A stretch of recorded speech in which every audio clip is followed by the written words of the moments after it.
Good morning. Welcome to the second part of News Center. I'm Ashley Mazuri. Let's get started.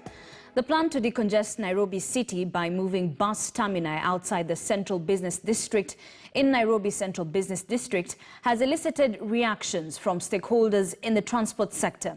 Our reporter Emmanuel Toy is currently garnering views from sector players and members of the public, and now joins us live with this update. Emmanuel, good morning. Talk to us about the timelines.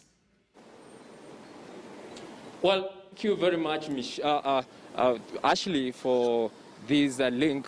And it is a plan to decongest the city, and it is going to happen in the next 1.5 months or so, where the Nairobi Metropolitan Services, NMS, is expecting that all public service vehicles plying all the routes coming into the city will be dropping their passengers outside the city. And behind me, this is Mombasa Road. These vehicles will be supposed to drop their passengers at Uhuru Park around a proposed terminus called Green Park. And other vehicles coming from Thika Road will also be dropping their passengers at around Ngara. And this is just a plan to remove the congestion that has been witnessed in the city, just to make sure that all businesses continue as planned.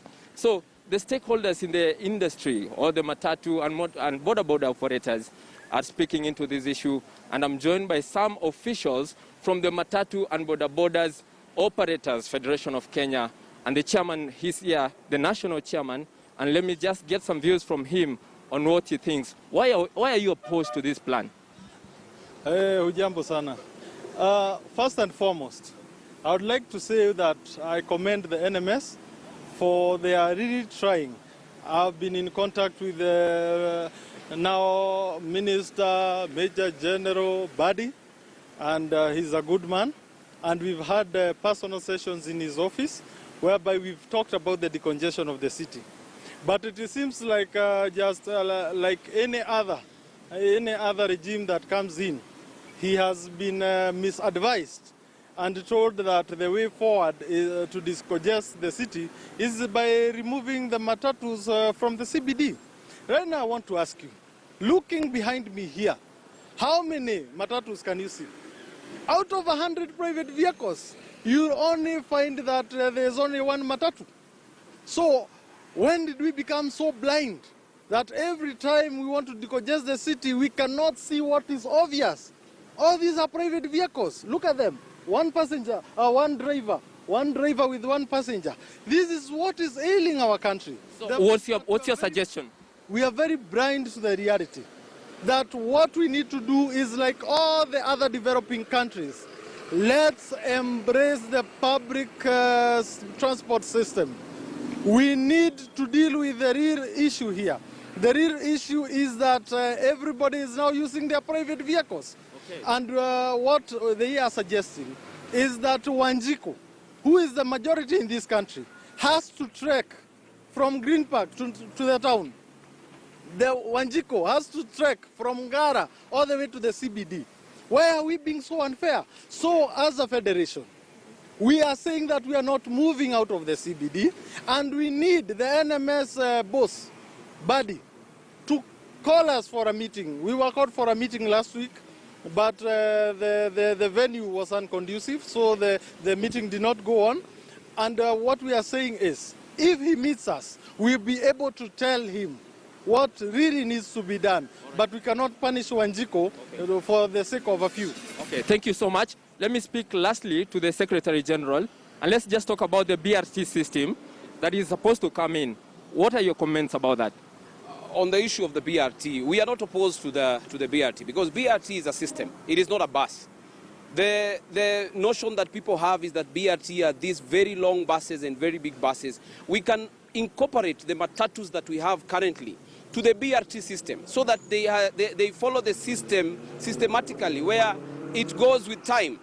But you see now, the kind of notion that has been brought here is that matatu is the one that is bringing jam. The matatu is the one that has been causing a lot of traffic. And this, what Badi is trying to do this time, it had been tried almost 4 times by the current and the past regime. It was tried by Gakuo, the late Gakuo. It was tried by His Excellency, the President, when he was the Minister for the Local Government in the Kibaki regime. It failed. It was tried by Kidero. It failed. It was tried by Governor Sonko. It failed. What makes Badi think that by making this rational decision, by making this quick fix, that he is going to remove the matatus out of the CBD?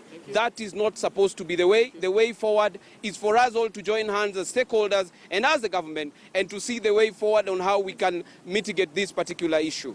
Thank you so much. Well, those who are officials from the Matatu and Border Borders Federation of Kenya just speaking into this issue of what is expected to happen. We've seen the NMS already beautifying the city and making sure that the pavements are put in a very nice position. But the most important thing is there are some vehicles that will be supposed to drop their passengers out of the city. And this is bringing an outro and an uproar from the members of the public who will be dropped and will be supposed to be walking into the city. And the NMS is expecting to do this in November. So this is the situation on the ground right now. We're still monitoring the issue. We'll be speaking to more Kenyans on their opinions about this issue. And that is it at this point. We take you back to studio. All right. Thank you very much, Emmanuel To. They're just,